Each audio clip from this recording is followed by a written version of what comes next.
Assalamualaikum warahmatullahi wabarakatuh. Perkenalkan, nama saya Hamzah Hanif dengan NPM 2117051032 dari kelas D. Di sini saya akan menjelaskan video tentang UTS POK. Baik, langsung ke soal pertama, yaitu cara kerja keyboard. Di sini saya menggunakan Logisim CPU 8 bit.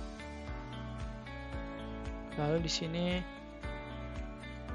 ada select one option dan kita pilih keyboard.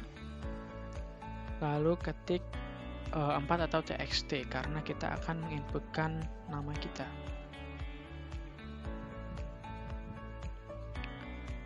Lalu pilih yang kedua, add new file. File nomor 1 dan nama kita adalah misalkan Hamzah Hanif.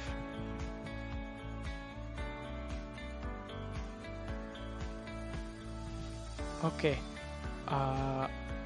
sudah keluar di sini dan langsung saja akan saya jelaskan bagaimana tombol keyboard kita klik dan akan tampil ke layar.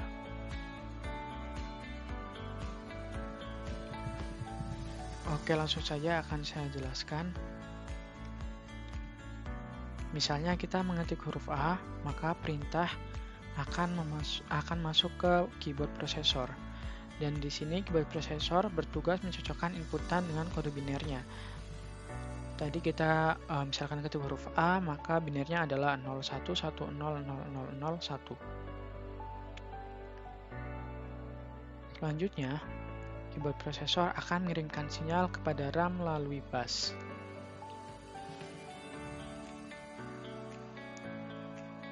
Bus adalah penghubung antar komponen di dalam sistem komputer. Sementara itu, keyboard prosesor juga mengirimkan sinyal ke keyboard controller. Keyboard controller digunakan sebagai penghubung antara keyboard dengan komputer atau untuk menginformasikan kepada komputer ketika tombol ditekan atau dilepaskan. Setelah dari keyboard controller masuk kepada interrupt controller, interrupt controller memfokuskan perintah sehingga menghentikan kerja komputer yang lain, sehingga kerja komputer akan fokus terhadap perintah keyboard tersebut. Setelah dari interrupt controller, sinyal akan masuk ke prosesor.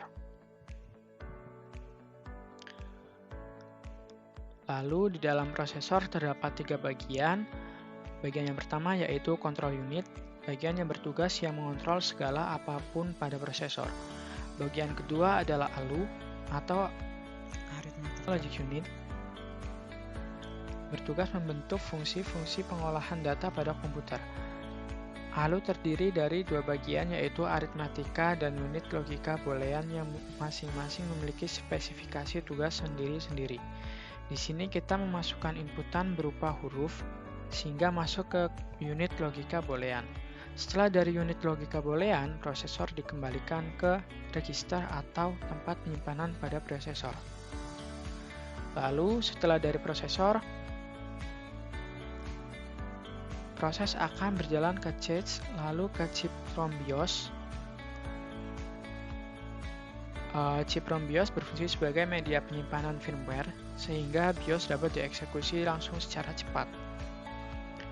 Pada bagian bahasa inputan telah berubah menjadi huruf A atau sesuai dengan output yang diinginkan. Setelah itu, perintah kembali ke keyboard controller untuk memastikan input, lalu kembali ke chip ROM BIOS.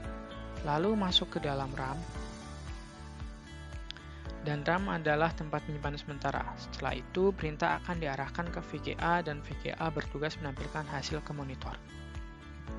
Oke, sekarang kita kembali ke Logisim. Sekarang kita reset terlebih dahulu.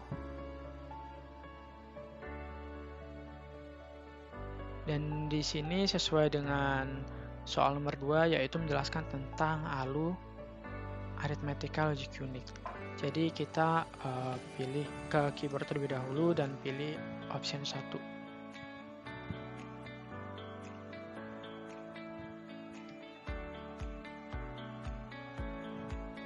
Oke, di sini adalah penampilan operasi aritmatika yang dapat dijalankan oleh ALU. Yang pertama ada AND, yang kedua ada OR, yang ketiga ada XOR, yang keempat ada NOR, yang kelima ada ADD, yang keenam ada SUB. Lalu di bawahnya ada dua inputan yaitu A dan B dengan masing-masing nilainya yaitu 2 nilai dan 2 bit. Misalkan kita menginputkan nilai 1, 2, 3, 4. Di mana 1 dan 2 adalah untuk A dan 3 dan 4 adalah nilai B. Dan di sini adalah hasil-hasil dari operasi ALU. Seperti N, hasilnya adalah dengan kode heksadesimal 10. Dan OR dengan 36, XOR 26, NOR C9, ADD 46, SUB DE. Lalu di sini saya akan mencoba menjelaskan bagaimana proses penghitungan pada ALU ini. Pertama kita buka 8 bit ALU. Di sini terdapat beberapa gerbang logika dan terdapat inputan bernilai bit.